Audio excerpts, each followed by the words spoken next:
Hello guys, welcome back to my YouTube channel once again. So in today's video I'm going to show you how to permanently delete your Twitter account. So before getting started, I want you to like and subscribe to my YouTube channel. Let's get started. Twitter is normally known as X2. So what you have to do is for you to go over to your profile, and at your profile side you're going to see setting and privacy. So let me go over to setting and privacy.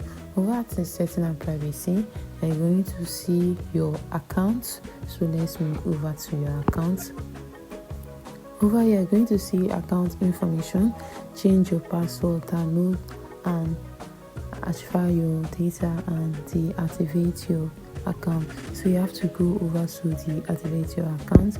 Okay, over here you're going to see what else to know. You can restore your X if it was accidentally or wrongfully deactivated for up to 30 days after the activation. That means after 30 days, if you don't come over again, if you don't go back to activate it, your account will be gone completely.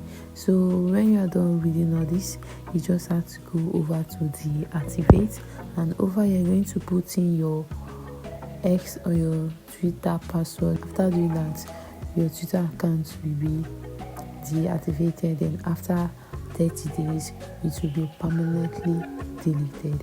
And guys, this is the end of this video. Don't forget to like and subscribe to my YouTube channel, and see you next time guys. Bye.